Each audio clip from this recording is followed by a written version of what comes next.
Brock Purdy had the worst game of his career, 4 interceptions, completed 56% of his passes, and was sacked twice. Here's Shanahan. He's just got to move forward and treat it as a game. I mean, we review the game. He does it on his own before I see him. I got some time to watch it with him yesterday. I know it's always tough when you have 4 picks, no touchdowns, especially when you have 4 of them by 2 minutes into the third quarter. But you also look into all of them. You talk to him about why they happened, what happened, and when you look in that game, it's not a hard thing to him to bounce back from and get to work this week. That's correct. You know why? Because you're playing the Commanders. And everything the Ravens were good at, points, yards, TD to interception ratio, and passer rating, the Commanders are literally dead last. So does Purdy need to have a huge game? He needs to have a clean game. And listen, here's what I expect. I expect Purdy to put up a 125-plus passer rating, him to have at least 2, maybe 3 touchdowns, no picks, and you guys to them on Monday come to me and be like, what more do you want to see from him, knowing very well what more I would want to see from him. We know Brock Purdy. No, I don't know the answer, not to be fresh, but no one that has watched football this year denies or doubts that Brock Purdy, if things are rolling, can look great. And I expect things like you do. But why do they get rolling? A lot of reasons. Does he have anything to do with it? Yeah, he does. Okay. Absolutely. That's fair. Absolutely. He has something to do with it. No. I think more often than not, he is not the single biggest reason things get rolling. But yes, of course he has something to do with it. There is no question that when, especially against like the Commanders' defense against the Shanahan offense, Purdy, McCaffrey, all of it, it is, to me, not going to be likely a fair fight. But I do think, Brew, that if he starts the game off with a pick, there will be massive alarm bells going off for all involved, internally or externally. Yeah, I'm with you. It needs to be clean. Look, a big game. He's had tons of big games. Exactly against good teams. Yes. Tampa Bay, the perfect passer rating, Philly, Dallas. Are you saying your answer is no here? No, he doesn't have to have a huge game. And this is my reasoning, because I don't think the doubters are not going to be swayed by him having a big game. He's right about that. He came back from his 3-game struggle or, slump with a 6-game run that was the best we've seen in history, and that didn't silence the doubters. And so I'm with Nick, and I don't even think it has to be a totally clean game. I'd like it to. But if he has, say, 1 pick, 3 touchdowns, can't come early. One pick, 3 touchdowns is still a good. If it comes early and he overcomes it and plays well, I don't think that'll be bad. If he has 3 touchdowns and a fumble or whatever, he doesn't fumble a lot, but if he has a fumble, I don't think that'll be an issue. But no, I don't. I think he needs a clean game. Okay. And let me throw this out, because I think Nick will agree with me.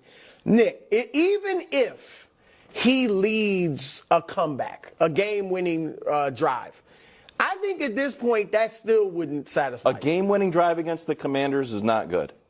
Well, I'm saying, like, out for me. Just because you wanted to see it. Well, nobody's worried about the team, I don't think. In the NFC. But I think you and others who doubt his ability to come back would say, well, the first 4 times he didn't come back. Maybe you'll think I'm crazy here.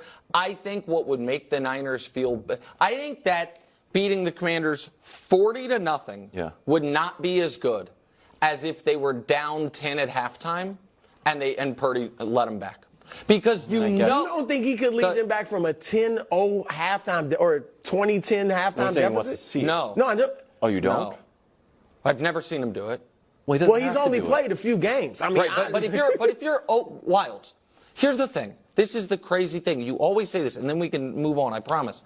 That if it's like, if you were an NBA player, and you're Shaquille O'Neal, and it's like, I just don't believe he can hit threes, and it's like, well, he's never had to. Okay, fair enough. But if you've had 5, if you took 5 over the course of a season, you went 0 for 5, would it be fair for me to be like, if he ever has to do that in a big spot, I don't think he can do it. So I believe the Niners at some point are going to face adversity in the postseason. I don't think he can overcome it. I don't think he can lead from behind. I don't think he nor the Shanahan offense, it can happen without a great player at quarterback. We've never seen it. That's why I'd be more impressed by that than by them winning 40-0 We've seen that repeatedly. I get it, but it's like Kevin can't defend himself in knife fights. It's like, yeah, I'm never in them. I go out of my way to avoid them. He's playing fine, but that's not the goal. The goal is for them to win the championship. And Yeah, and I think Micah Parsons has only done regard. things that help that this year. I don't think we can say that Micah Parsons right now is working against the Dallas Cowboys in any way, shape, or form. And I don't think any of us think that this tweet negatively hurts their ability to beat the Niners. It just doesn't. No, of course not. They got to settle it on the field. But it doesn't look good. It'd be like Errol Spence coming out talking about Terrence Crawford in his next fight. Oh, he ain't that good. He knocked you out. And guess what? The Niners knocked out but the isn't that Dallas exactly Cowboys. what Errol Spence will do? Isn't that exactly what Errol's been pretty. But that's he's been watching his mouth. Lions at Cowboys on Saturday night. We'll see if anyone chimes in from the 49ers. Dak coming off back-to-back losses. We didn't even get to that Micah lost 2 in a row for the first time this season. Goes to the friendly confines of Arlington. Here he is supporting my take on quarterback wins. I know numbers and I know things kind of say I'm playing well and that, but wins and to me a quarterback's judged off of wins and losses. So if it's a loss, I could have done more one way or another. Trying to make a play here or there, getting out of trouble here or there, whatever it may be, and I'm going to continue to critique my game that way. What would 3 straight losses say about the Cowboys, bro? Well, first, let me give Dak a little love. He is excellent in the press conferences at the subtle self-compliment. He slid in there. I know the numbers say I'm playing good, but I like that. All right, so Dak, props to you. All right, now let me get to the question. If they lose, Nick, you will probably agree with me while sticking with your pick. This would tell me the Cowboys, and I'm leaning toward picking them, but this would tell me the Cowboys are pretenders, not contenders. All right, I don't think they're going to win the NFC, but I do think they're in that contender box. If they lose this game, I no longer think they're in that box. They aren't, because number one, the problem is they've struggled against good teams. They're 3-4 against this good teams. This would be 3-5. And if you lose to bad teams, if you're a very good team, have a good record, we can write that off. Like the Arizona loss, nobody's looking at that as emblematic of what the Cowboys are, right? We write that off as a fluke, as a bad day at the office, as an F game, all right? But when you lose to the good teams regularly, it shows you can't beat them consistently.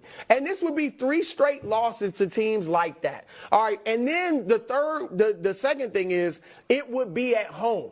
All right, you lose on the road, yeah, we know it's a problem. I think it's a big problem, but we'll deal with that down the line.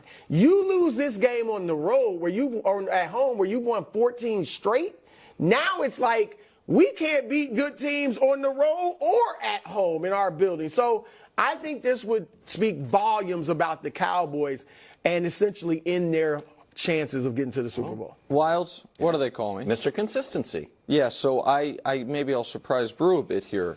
A loss for the Cowboys here would say, in all likelihood, they're cooked. Because you lose 3 straight.